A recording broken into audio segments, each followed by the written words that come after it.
สบายดีทุกคนเนาะมื้อนี้ก็เป็นวันอังคารวันที่25เนาะมิถุนายน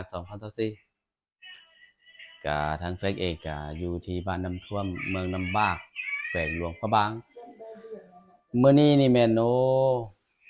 ฝนตกแต่เช้าเลยตอนนี้ก็ยังหุยๆเบิ่งเลยยังหุยๆกันอยู่เนาะไปเดี๋ยวมาตากแดดตากฝนหน่อยหนึง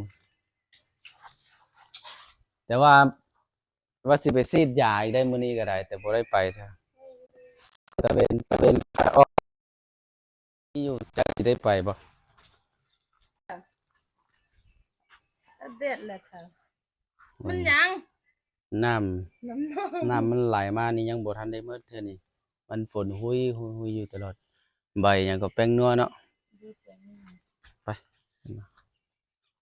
มาเบิ่งโอ้อันนี้ขอบเขตที่ดินเฮือนอันนี้ก็เป็นเฮือนอันพ่อป้าเนาะอันพ่อป้าแต่เป็นดินเฮาแต่ปลูกเฮือนแต่ก่อนลุงอยู่แต่ลุงไปซื้ออันไปซื้อเฮือนลุงเบิ่งเฮือนลุงกัน เฮือนลุงติดกันเลย3หลังเนาะ3หลัง1 2เฮือนเฮาอันนี้เฮือนพ่อป้านี่เฮือนพ่อป้า อยู่นำกันดินน้อยแต่ว่าก็อยู่นำกันแบบมีความอบอุ่นโอ้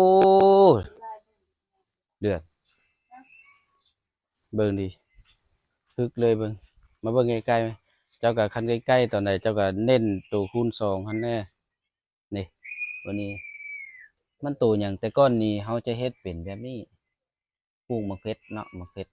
ตัวนี้มะเขือธรรมดาเฮาจะคูณดินขึ้นแต่เบิ่งนี้มันมีตัวทำลายน่าจะเป็นหมูนี่นะตัวหมูเบิ่งโอ้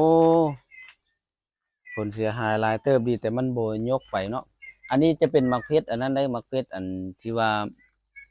มะเขืออันมากใหญ่ๆนะมากซ้ำนี้นี่นะเนาะแต่น่าจะเป็นมะเขือหวานได้หน่อยหนึงเดี๋ยวเฮาปลูกนี่2 4 6สุมอันนี้น่าจะแม่นกกมะเกี้ยงใกล้ๆไหมเห็นแบบใกล้ๆนี่นะมันยิ่งดีอืม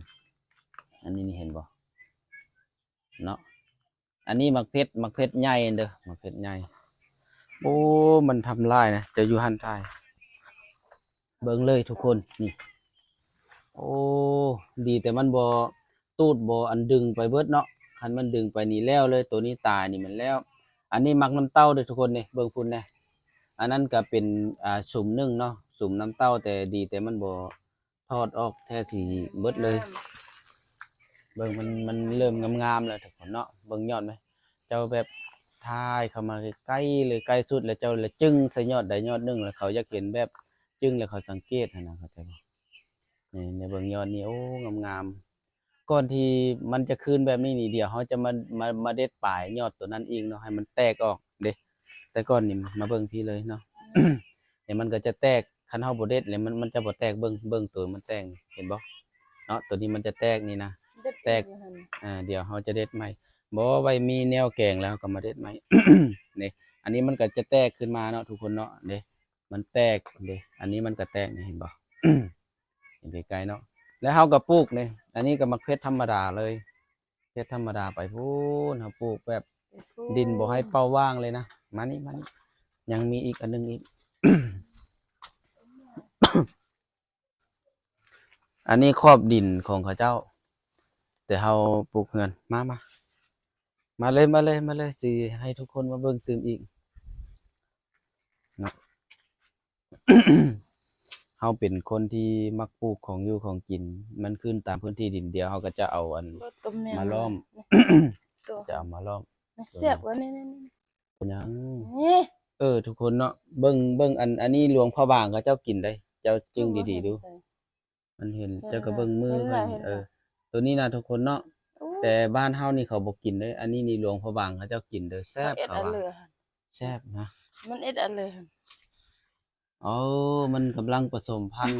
คนนี่เห็นบ่เนาะเห็นบ่จึงเห็นเนาะมันตัวแมงคิวๆนี่หลวงพ่อบางเขาเจ้ากินได้แล้วก็เบิ่งอยู่เทิงเนี่ยโอ้มีหลายตัวเติมได้เห็นบ่นี่ตัวนี้แล้วก็พุ่นได้อยู่พี่แน่ โอ้ แซ่บนะแซ่บ เขาเจ้ามักเก็บหลายแล้วเขาเจ้ามากินเอาทางแพ็กเองมักปลูกนี่อันนี้ก็อ้อยเอามาปลูกอ้อยเอามาปลูกอันนี้ก็น้ำเต้าแน่หมักน้ำเต้าแล้วก็เบียร์มักเพชรเห็นบ่ตัวนี้นี่จะเป็นเบียร์ใหญ่ละ มักเผ็ดง่าย ไปบ่ได้ แม่น ป้าดินเป้าปังเลยเอาจะแบบ อันเลยน่ะ ปลูกมีบ่อนใดว่างบ่อนใดก็ปลูกบ่อนนั้นอันนี้นี่จะเป็นมักขี้หูดนะก็มักขี้หูดแต่ว่าเฮามาปลูกนี่มันตายเลย มันตายบ่เรือว่าจังใดเนาะทุกคนเนาะมาสังเกตเบิ่งดูมาเบิ่งดูสังเกตเบิ่งเนาะมันตายบ่เรือว่าแต่ว่าอยู่พี่นี่มันผันยังอันนี้ ถ้าเบิ่งว่ามันออกยอดบ่เด้2ต้นเลยเอาปลูกนี่มา ลูกจะให้ ยามันมานี่ไหมมาทางนี้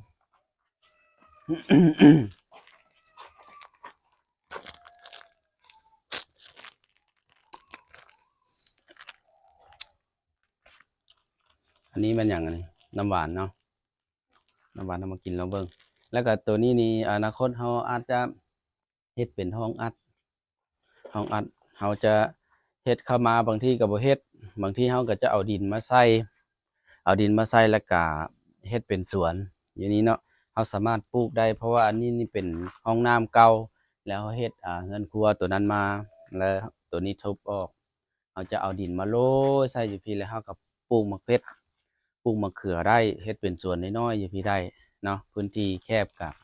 เราปรับไปตามสภาพพื้นที่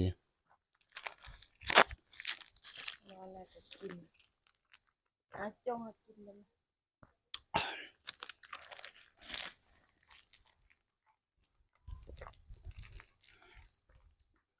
อยู่บ้านน้ำท่วมนี่มันมีโรงงานซีมังเลยทุกคนเห็นบ่ทุกคนซูมอีก เห็น ซูม เลยก็เลย ได้เห็นบ่เนาะอันเป็นขโยงพุ่นนี่เป็นโรงงานซีมังเขาเจ้าบริษัทเขาเจ้าสัมปทานเป็นปอมพาตัวนั้นนี่เบิ่งเกือบหมดปอมหนึงแล้วเนาะทุกคนเนาะ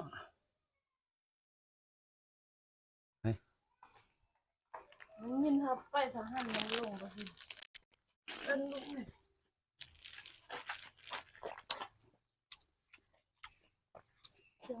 เดี๋ยวจังน้อยเฮาจะไปฉีดยา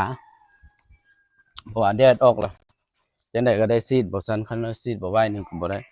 จะเป็นสายมินน่ะเบิ่งแต่โทรศัพท์บ่ฮู้เพิ่นไปกันเลย